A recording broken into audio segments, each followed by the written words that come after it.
শরীয়তের নীতিমালা হলো মাগরিবের নামাজ 3 রাকাত ফরজ। এই 3 রাকাতে পড়া লাগবে, 1 রাকাত কম পড়লে পড়েও হবে না। আবার সওয়াবের আশায় একমাত্র আল্লাহর সন্তুষ্টির জন্য একানিষ্ঠভাবে যদি আপনি 6 রাকাত করেন তারপরেও কিন্তু নামাজ হবে না। কারণ হলো এখানে শরীয়তের নীতিমালা নাই। আল্লাহর সন্তুষ্টির জন্য ইবাদত হওয়া লাগবে। 1 নাম্বার শর্ত ইবাদত কবুলের। শুধু আল্লাহর সন্তুষ্টির জন্য হলে হবে না। আমি যেই কাজ করব, যেই ইবাদত করব, ওই ইবাদতের ভিতরে আবার নবীজির তরিকা, আল্লাহ রাব্বুল আলামিনের হুকুম থাকা লাগবে। মসজিদ নির্মাণ করা বড় সওয়াবের কাজ। মসজিদে যারা টাকা করে দিবে, শ্রম যারা দিবে, মসজিদে যারা মেহনত করবে, আল্লাহ রাব্বুল আলামিন কিয়ামতের দিন তার জন্য একটি বালাখানা জান্নাতের ভিতরে তৈরি করে রেখে দিবে। কিন্তু আমি মসজিদে সওয়াবের কাজ মনে করে যদি যাকাতের টাকা দিয়া যদি মসজিদ নির্মাণ করি, সকলে একটু বিবেক খাটায় বলেন তো দেখি, তাহলে ওই মসজিদ নির্মাণ কাজের জন্য কোনো সওয়াব হবে নাকি? কেন হবে না? আপনি তো টাকা দিলেন, আপনার উদ্দেশ্য হলো আল্লাহ সন্তুষ্টির জন্য, শুধুমাত্র আল্লাহ রাব্বুল আলামিনের কাছে আপনি সওয়াব পাওয়ার জন্য মসজিদে দান করেছেন, কিন্তু তারপরও কবুল হবে না। এই জন্য, কারণ ওই টাকাটা হলো যাকাতের টাকা। আর যাকাতের টাকা মসজিদে লাগানো, উত্তর দিতে হবে, যাকাতের টাকা মসজিদে লাগানো যাবে না, অমুসলিমদের টাকা মসজিদে লাগানো যাবে না। শুধু আপনি সওয়াব মনে করলেই হবে না, শরীয়তের নীতিমালা থাকা লাগবে, আল্লাহ রাব্বুল আলামিনের হুকুম থাকা লাগবে। কথা ঠিক কিনা? তাহলে ওই ইবাদতটা আল্লাহ রাব্বুল আলামিনের কাছে গ্রহণযোগ্য হবে। খালি সব মনে করলে হবে না, শুধুমাত্র আল্লাহর জন্যই করি এটা মনে করলেই হবে না।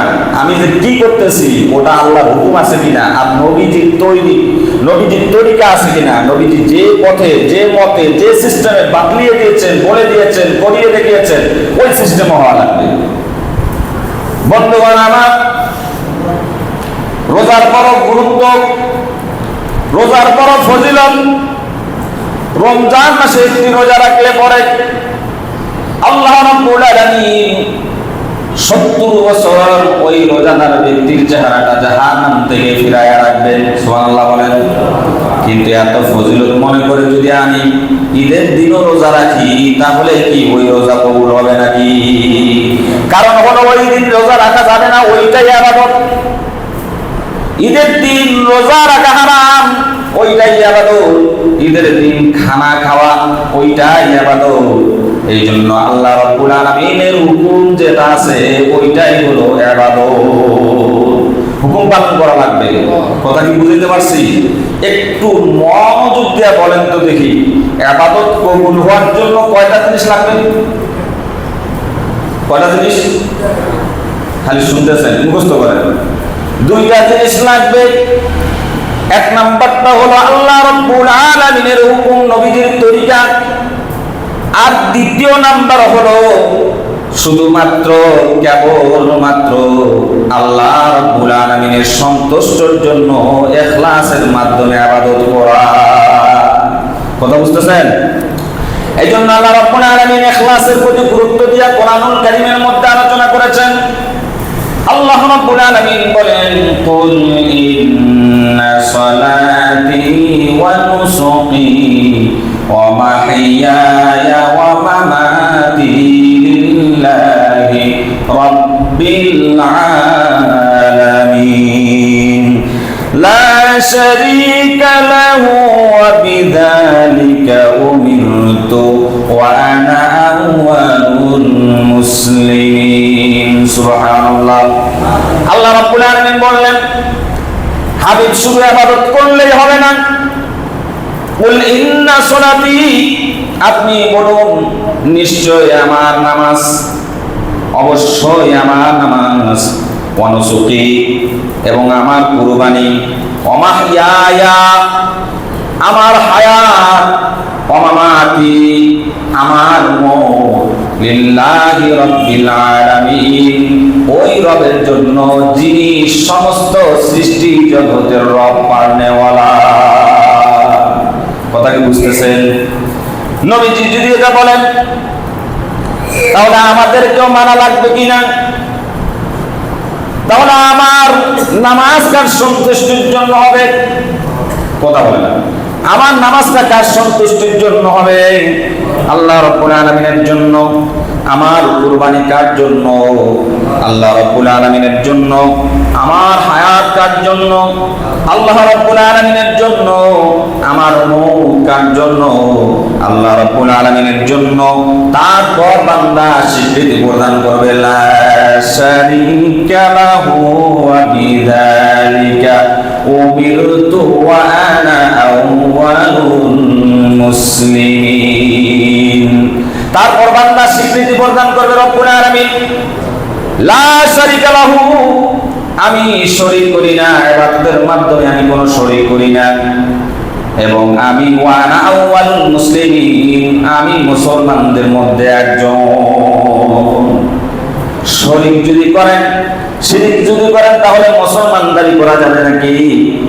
মুসলমান দাবি করতে হলে শিরক মুক্ত জীবন যাপন ইবাদত করা লাগবে, তাহলেই আপনি আল্লাহ রাব্বুল আলামিনের কাছে খাঁটি মুসলমান হতে পারবে।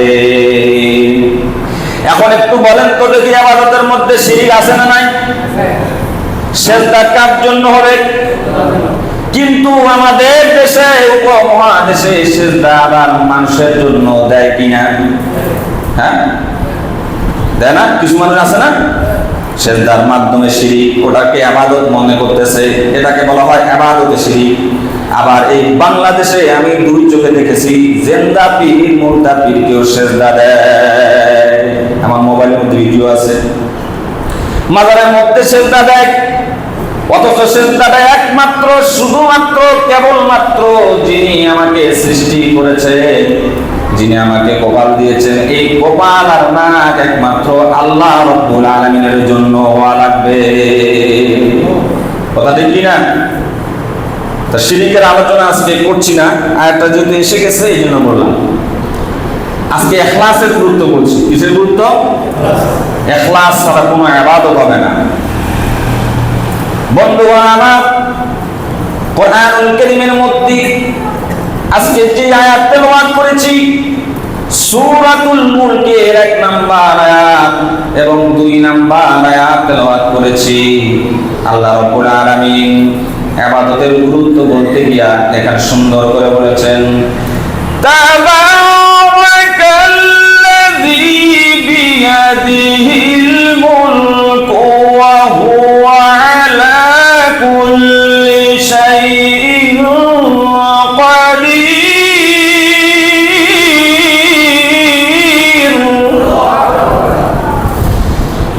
আল্লাযী খালাকাল মাউতা ওয়াল হায়াতা লিয়াবলুয়াকুম আইয়ুকুম আহসানু আমালা।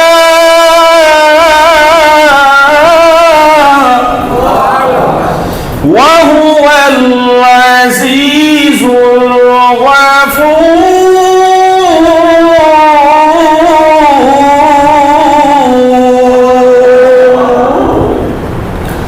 আল্লাহ রাব্বুল আলামিন বলেন, বান্দা তাবারাকাল্লাযী বিয়াদিহিল মুলকু ওয়া হুয়া আলা কুল্লি শাইইন কাদির। এই পৃথিবীর সমস্ত মুলুকের মালিক কে? আল্লাহ রাব্বুল আলামিন বলছেন, সর্বভৌমত্বের মালিক আমি রব্বুল আলামিন, কুল কায়নাতের মালিক আমি রব্বুল আলামিন। ওয়া হুয়া আলা কুল্লি শাইইন কাদির আমি হচ্ছি প্রজ্ঞাবান এবং প্রজ্ঞাময়। সমস্ত শক্তির চাবিকাঠি কার কাছে? মনে করেন, সমস্ত শক্তির চাবিকাঠি কার কাছে? সমস্ত ক্ষমতা কার কাছে?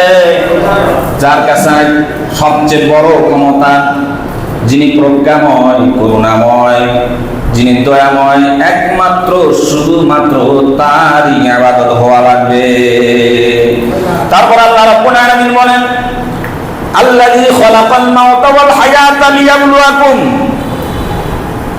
যিনি মওত সৃষ্টি করেছেন এবং হায়াত সৃষ্টি করেছেন, আইয়ুকুম আহসানু আমালা, এজন্য সৃষ্টি করেছেন তোমরা কর্মে কে শ্রেষ্ঠ হতে পারো। কথা বুঝেন নাই? আল্লাযী খালাকাল মাউতা, আগে এখানে মওতের কথা বললেন। আল্লাহ রাব্বুল আলামিন তো এখানে বলতে পারতেন আল্লাযী খালাকাল হায়াতা, কিন্তু আল্লাহ রাব্বুল আলামিন 2 নাম্বার আয়াতে সূরা মুলকের ভিতরে বললেন আল্লাযী খালাকাল মাউতা ওয়াল হায়াতা লিয়াবলুয়াকুম আইয়ুকুম আহসানু আমালা, যিনি মৃত্যু এবং হায়াত এবং মওত এবং হায়াত সৃষ্টি করেছেন, এজন্য সৃষ্টি করেছেন তোমরা কে কর্মে শ্রেষ্ঠ হতে পারো, ইবাদতে শ্রেষ্ঠ হতে পারো। মৃত্যুর কথা আল্লাহ রাব্বুল আলামিন এজন্য বললেন 2টা ব্যাখ্যা। কয়টা ব্যাখ্যা? 1 নাম্বার ব্যাখ্যা হলো আমরা সকলেই মৃত্যু ছিলাম, মৃত্যু থেকে জীবন দান করেছে কে? সকলে বলেন। আমরা সকলেই মৃত্যু ছিলাম। আল্লাহ রাব্বুল আলামিন এখানে স্মরণ করাই দিলেন, বান্দা একমাত্র শুধুমাত্র কেন আমার ইবাদত ভাই করবা না? এজন্য তুমি আমার ইবাদত করবে, কারণ তুমি তো নিষ্প্রাণ ছিলে, তুমি তো মৃত ছিলে, তোমাকে আমি হায়াত দান করেছি, আবার তুমি মৃত্যুবরণ করবে, আবার আমার সামনে আসবে, আর আমার সামনে এসে তোমার জীবনের সমস্ত কর্মগুলি হিসাব দেওয়া লাগবে। আল্লাহ রাব্বুল আলামিন কোরআনুল কারীমের মধ্যে অন্যত্র বলেন, কাইফা তাকফুরুনা বিল্লাহি ওয়া কুনতুম আমওয়াতান ফাআহইয়াকুম সুম্মা ইউমীতুকুম সুম্মা ইউহয়ীকুম সুম্মা ইলাইহি তুরজাউন। হে মানুষ, কেমন করে আল্লাহ রাব্বুল আলামিনের সাথে নাফরমানি করো?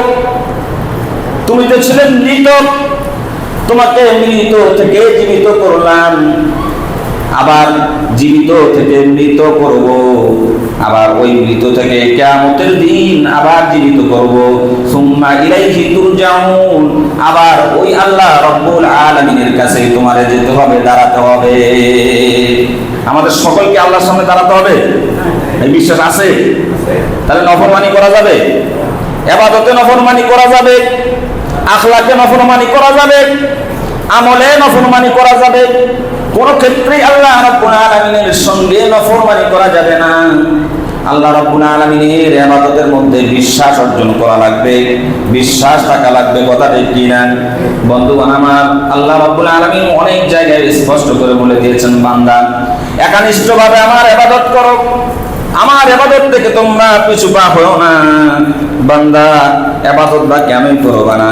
আল্লাহ রাব্বুল আলামিন অন্যত্র বলেন, ইবাদতের একনিষ্ঠভাবে বলেন, ওয়া মা উমিরু ইল্লা লিয়াবুদুল্লাহা মুখলিসিনা লাহুদ্দিন। সুবহানাল্লাহ বলেন। তারা আদিষ্ট হয়েছে তারা যেন আল্লাহ রাব্বুল আলামিনের জন্য ইবাদত করে এবং দ্বীন গ্রহণ করে একনিষ্ঠভাবে। দ্বীন মানুষকে দেখানোর জন্য যেন গ্রহণ না করে, ইবাদত যেন মানুষকে দেখানোর জন্য গ্রহণ না করে, একমাত্র শুধুমাত্র কেবলমাত্র আল্লাহ রাব্বুল আলামিনের জন্যই যেন তারা দ্বীন গ্রহণ করে।